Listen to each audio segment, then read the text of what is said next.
بسم اللہ الرحمن الرحیم۔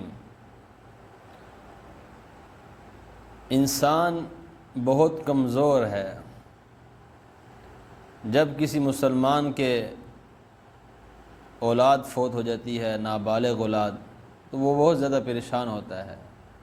تو ایسے لوگ جن کی نابالغ اولاد بچپن کی حالت کے اندر فوت ہو گئی، ان حضرات کے لیے یہ آج کی ویڈیو بہت زیادہ اہمیت کے حامل ہے کہ ان حضرات کے لیے اللہ کے نبی صلی اللہ علیہ وسلم نے خوشخبری دی ہے۔ بخاری شریف کی روایت ہے، حضرت انس رضی اللہ تعالی عنہ راوی ہیں، وہ فرماتے ہیں کہ جناب رسول اللہ صلی اللہ علیہ وسلم نے ارشاد فرمایا، کسی مسلمان کے 3 بچے نابالغی کے اندر فوت ہو گئے ہوں تو اللہ جل شانہ اس رحمت کے نتیجے میں جو رحمت ان بچوں کے ساتھ ان بچوں پر کرتے ہیں، اس کے ماں باپ کو بھی جنت کے اندر داخل فرما دیں گے۔ اس سے اگلی روایت بخاری شریف کی کہ ایک عورت جناب رسول اللہ صلی اللہ علیہ وسلم کے پاس تشریف لائی کہ یا رسول اللہ، آپ ایک دن ہمارے لیے بھی مقرر کریں کہ آپ ہمیں بھی نصیحت فرمایا کریں۔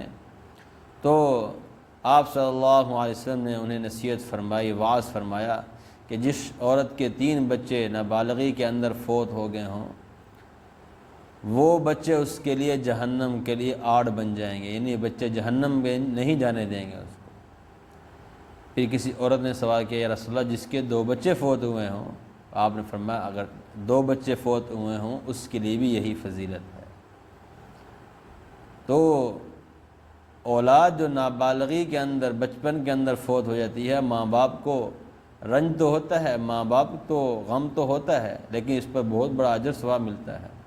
ایک حدیث مبارکہ کے اندر آتا ہے کہ اللہ جل شانہ فرشتوں سے فرماتے ہیں کہ جاؤ میرے بندے کے جگر کے ٹکڑے کی روح قبض کر لاؤ، یعنی اس کی اولاد جو نابالغ ہے، چھوٹی ہے، جب فرشتے اس کی روح قبض کر کے لاتے ہیں تو اللہ تعالیٰ فرماتے ہیں فرشتوں سے کہ تو نے میرے بندے کے جگر کے ٹکڑے کو لے کر آیا تو اس نے اس پر کیا کہا؟ تو فرشتے کہتے ہیں کہ یا اللہ، اس نے اس پر صبر کیا اور تیری حمد بیان کی، تیری اس تقدیر پر راضی رہا، تیرے اس فیصلے پر راضی رہا۔ اللہ فرماتے ہیں کہ جنت کے اندر ایک محل تیار کرو اور اس کا نام رکھو بیت الحمد، تعریف والا گھر، اور وہ گھر اس شخص کے نام کر دو جس کی اولاد فوت ہوئی ہے۔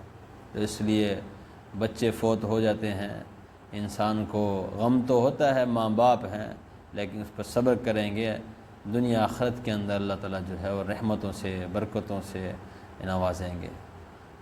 السلام علیکم۔